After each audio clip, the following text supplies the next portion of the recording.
We have already discussed the alcoholism, and today we are going to discuss also alcoholism, but the last session was the short term effects, and today we discuss the long term effects. जो उसी time में alcohol के effect होते हैं जब पिया जाता है, उसी टाइम के कुछ होते हैं जो सालों के बाद, बरसों के बाद, मंथ्स के बाद जो इफ़ेक्ट होते हैं उसके बारे में हम डिस्कस करें। तो सबसे पहले हम जो है न्यूरो से या साइको से शुरू कर देते हैं। उसके बाद हमारा रेस्पिरेटरी सिस्टम है, कार्डियोवैस्कुलर सिस्टम है, और उसके बाद एंडोक्राइन सिस्टम है, रीनल सिस्टम है, स्किन है, डाइजेस्टिव सिस्टम है। तो ये बाकी चीज़ें सारी इस पर हम डिस्कस करेंगे। सबसे पहले हम साइकोलॉजिकल या न्यूरोलॉजिकल इफेक्ट देखते हैं। तो इसमें ज़्यादातर जो है बहुत ख़तरनाक चीज़ होती है वो सीवीए यानी फालिज का अटैक होता है, जिसमें इन्फाक होता है या ब्लीड होता है। ये दोनों ख़तरनाक चीज़ होती हैं। उसके बाद माइनर इफ़ेक्ट होते हैं जैसे इंसोमिनिया, नींद ना आना, डिमेंशिया यानी याददाश्त का कम हो जाना, और इसी तरीके से इसमें ये कहा जाता है कि जो अल्कोहलिज्म का या शराब नोशी का जो इस्तेमाल करने वाले लोग होते हैं, वक्त के साथ साथ उनका ब्रेन जो है वो सिकुड़ता है, छोटा हो जाता है या सिकुड़ जाता है।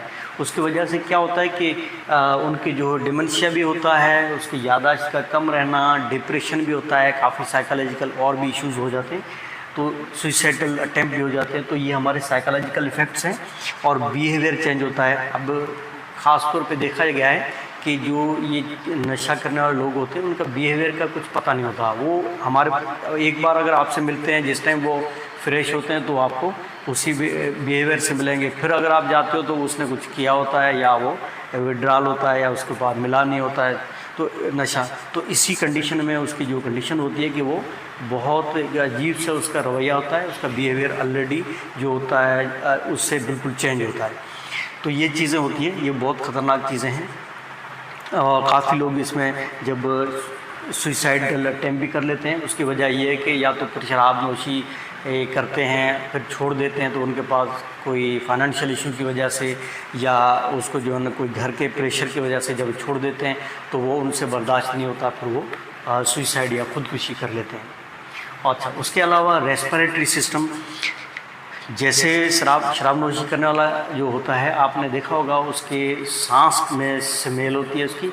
जब वो हमारे डाइजेस्टिव सिस्टम से ब्लड में सर्कुलेट करता है, जो ब्लड में जाने के बाद वो हमारे लंग्स में जाता है, तो लंग्स की इन्वॉल्वमेंट हो जाती है, क्योंकि उसके अंदर अल्कोहल होता है। अल्कोहल एक किस्म का पॉइजनियस थिंग है, पॉइजनियस मटेरियल है, तो उसके ज़ाहिर है हर जगह इफ़ेक्ट होते हैं। लेकिन रेस्पिरेटरी सिस्टम में बहुत इफेक्ट होते हैं, जिसकी वजह से ज़्यादातर नमूनिया हो जाता है, रेस्पिरेटरी डिस्ट्रेस के पेशेंट हो जाते हैं, सीए ट्रेकिया हो जाता है, सीए लैरिंक्स हो जाता है, हमारे वॉइस बॉक्स जिसको बोलते हैं, उनके जो कैंसर भी हो जाता है। लंग कैंसर के यानी फेफड़ों के कैंसर के चांस बहुत ज़्यादा होते हैं।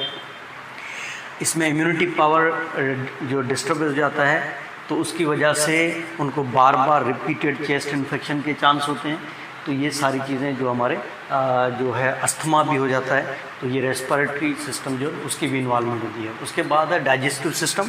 ये सबसे ज़्यादा मुतासर जो है अल्कोहल वो डाइजेस्टिव सिस्टम को करता है, हमारे हाजमे का निज़ाम जो है ख़राब करता है। क्यों कि ये हमारे माउथ से लेके फिर वो हमारे जो स्टोमक से, फिर स्मॉल इंटेस्टाइन यानी छोटी आंत से बड़ी आंत और रेक्टम तक, जब तक ये जो है पूरी इसमें इसकी इन्वॉल्वमेंट हो जाती है, और वो एक किस्म का पॉइजनस मटेरियल है, हम ऑलरेडी बता चुके हैं। तो उसके इफ़ेक्ट ये होते हैं कि हमारा हाजमे का निज़ाम बिल्कुल ख़राब हो जाता है, क्योंकि उसमें बहुत सारी कैलोरीज होती हैं। उसके बाद जो अल्कोहल यूज़ करते हैं तो अच्छे खासा डाइट लेते हैं साथ साथ, तो उससे कैलोरीज और डबल हो जाती है। तो फिर लिवर जो है हमारा वो है बॉडी का आर्गान, जिसको हम समझो कि एक केमिकल फैक्ट्री जिसको बोलते हैं, वो बॉडी से हर टॉक्सिन को, हर पॉइजन को, हर गंदी चीज़ को निकालने की कोशिश करता है। नॉर्मली अल्कोहल में जो है हमारा लिवर वो 10 ml पर आवर निकालता है, यानी 10 ml अगर वो 1 घंटे में निकाल सकता है 10 ml तक, 10 cc तक, तो अगर जो लोग गिलास के हिसाब से पीते हैं या वो जो लोग बोतल के हिसाब से पीते हैं, पैक पीते हैं, तो फिर वो लिवर उसको निकाल नहीं पाता और उसके बड़े इफ़ेक्ट होते हैं। लिवर जो है वो डिस्टर्ब हो जाता है, तो फिर लिवर सिरोस लिवर फैटी लिवर होता है पहले, उसके बाद आगे चल के जो है लिवर सिरोटिक लिवर हो जाता है, यानी गैंग्रीन टाइप बन जाता है लिवर। और उसके जो है नेक्रोटिक बन जाता है, उसकी वजह से फिर पेट में पानी भर जाना यानी असाइटिस हो जाती है। और इसके अलावा काफ़ी लोगों को कैंसर भी लिवर का हो जाता है, CA लिवर के बहुत बड़े चांस हैं। और बाकी जो हमारा जो खाने पीने का सिस्टम है, इसमें सबसे पहले तो मैदा डिस्टर्ब होता है, जिसमें गैस्ट्रिक अल्सर हो जाता है, H पाइलोरी पॉजिटिव होता है, और जिसकी वजह से मैदे की दवाइयाँ आए दिन लोग लेते रहते हैं। माउथ कैंसर के चांस बहुत ज़्यादा होते हैं। माउथ छोटे मोटे प्रॉब्लम में माउथ अल्सरेशन होती है, जिसको हम मुँह में छाले वगैरह कहते हैं, तो ये भी चीज़ हो जाती है। कोलान कैंसर हो जाता है, जिसको हम इंटेस्टाइन या आंत का कैंसर बोलते हैं। इसके अलावा छोटे मोटे फंगल इन्फेक्शन होते हैं, लेकिन सबसे बड़ी बात है कि इसमें पैंक्रियाटाइटिस बहुत ज़्यादातर लोगों में होता है। अल्कोहलिज्म से रिलेटेड पैंक्रियाटाइटिस होता है, जो कि बहुत ख़तरनाक डिजीज़ है, जिसकी वजह से तकरीबन जो है रिकवरी बड़ी मुश्किल होती है। ICU में पेशेंट को ट्रीट किया जाता है, और ये बहुत इसके जो कॉमन काज हैं जो हमारे डाइजेस्टिव सिस्टम पे इफ़ेक्ट होते हैं। उसके बाद एंडोक्राइन सिस्टम। एंडोक्राइन सिस्टम में ये है कि टाइप 2 डायबिटिक होने के जो बहुत ज़्यादा चांस हैं, यानी ऐसे लोग जो शराबनोशी करते हैं उसमें शुगर के जो टाइप 2 कहते हैं, यानी 40 ईयर्स के बाद जो होती है, जिसको हम टैबलेट फॉर्म पे मैनेज करने की कोशिश करते हैं, टाइप 2 डायबिटीज़ के बहुत ज़्यादा चांस होते हैं। उसके अलावा थायराइड के मसाइल होते हैं, सेक्सुअल डिसफंक्शन होता है, सेक्सुअल इरेक्टाइल डिसफंक्शन होता है। फीमेल जो अल्कोहल यूज़ करती है उसमें बच्चे पैदा करने की सलाहियत ख़त्म हो जाती है या कम हो जाती है। तो इसी तरीके से एंडोक्राइन सिस्टम हमारा जो है बहुत हार्मोन्स वगैरह रिलीज़ जो होते हैं बॉडी में, और जिससे हमारा हाजमे का निज़ाम बेहतर होता है, वो सारे हार्मोन्स का कम रिलीज़ होने की वजह से कॉन्स्टिपेशन, पेट का ख़राब रहना, आए दिन मसले मसाइल रहना, ये चीज़ें रहती हैं। उसके अलावा स्किन प्रॉब्लम भी कुछ लोगों में होते हैं। ये रेयर केसेस होते हैं, ज़्यादातर तो नहीं होता, लेकिन ये एक काज है कि इसकी वजह से फंगल इन्फेक्शंस और सोरेसिस एक डिजीज़ होती है स्किन की, जिसका ख़ास तौर पर समझो कि कंप्लीट इलाज नहीं है पूरे वर्ल्ड में, तो सोरेसिस भी कुछ लोगों को हो जाता है।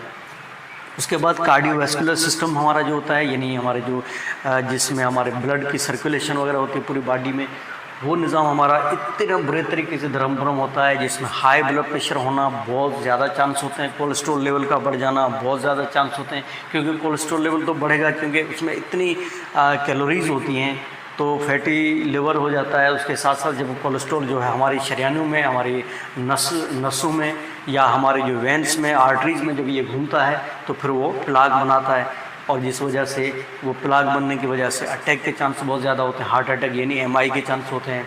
इस्केमिक हार्ट डिजीज़ जो है वो भी होने के चांस होते हैं, एंजाइना होता है, दिल के दर्द होते हैं। तो ये काफ़ी चीज़ें जो हमारे इसमें आप जो है कार्डियक प्रॉब्लम भी बहुत सारे होते हैं। उसके बाद बोन के भी प्रॉब्लम होते हैं। बोन के प्रॉब्लम वैसे तो इतना नहीं होते, लेकिन एक चीज़ तकरीबन पाई गई है इसमें कि जो लोग अल्कोहल का यूज़ करते हैं उनमें अगर फ्रैक्चर हो जाए तो उसकी रिपेयर जो होना या बोन की दोबारा जो बनने में बहुत ज़्यादा डिफ़िकल्टी होती है, और उसके अलावा वूंड अगर होता है, जो ज़ख़म होता है, उसको भरने में बहुत ज़्यादा देर लगती है। तो ये भी एक काज है कि इस वजह से ये चीज़ होती है।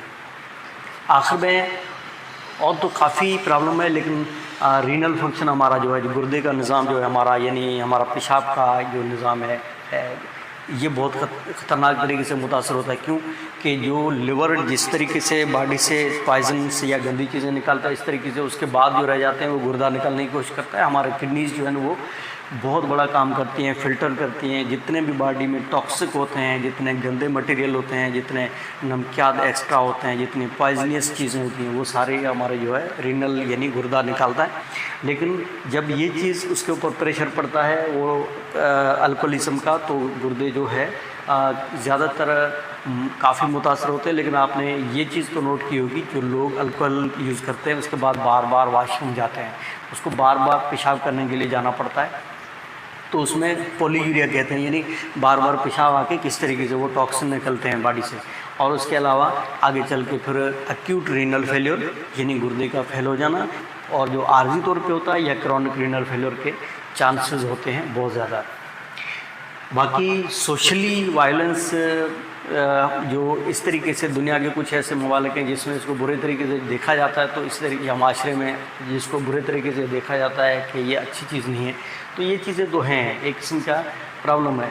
ख़ासतौर पे देखा गया है, रिसर्च जो बता रही है कि वैसे तो लोग इस चीज़ को मानते नहीं है कि रिसर्च जो बता रही है उसमें कहा गया है कि जो लोग शराब नोशी करते हैं उसके बच्चों में 4 गुना ज़्यादा शराब नोशी के चांस होते हैं।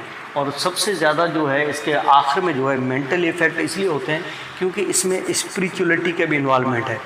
क्योंकि जितने भी मज़ाहब हैं, जितने भी दुनिया के जो बड़े लोग, बुज़ुर्ग वली जो गुज़रे हैं या महात्मा जो गुज़रे हैं, जो अच्छी तालीम देते हैं, वो इन चीज़ों के सख्त खिलाफ रहे हैं कि अल्कोहलिज़म जीवन ख़तरनाक चीज़ है, इसको इस्तेमाल नहीं करना चाहिए। जब इसके खिलाफ रहे हैं तो फिर माइंड में एक किस्म के स्पिरिचुअली ये चीज़ गलत लगती है। जब गलत लगती है तो उसके कोई भी चीज़ आप करते रहो, आपको महसूस हो रहा है कि मैं ये गलत है, तो उसके इफ़ेक्ट बहुत बुरे होते हैं और वो मेंटली तौर पे वो बंदा सेटिस्फाइड नहीं होता, मेंटली सेटिस्फिकेशन ख़त्म हो जाती है। तो आज हमारा ये डिस्कस किया हमने। अगले मौजू पे हम इंशाल्लाह कोई एक और टॉपिक अच्छा लेके आ जाएंगे जो कि हमारे यहाँ के लोगों की अवेयरनेस के लिए बड़ा काम की चीज़ होगी। बाकी कोई वीडियोस वगैरह ज़्यादा देखने का है तो मेरा यूट्यूब चैनल है, उस पर आप मुख्तलिफ वीडियोस देख सकते हैं जो हमारे हेल्थ से रिलेटेड है। Thank you.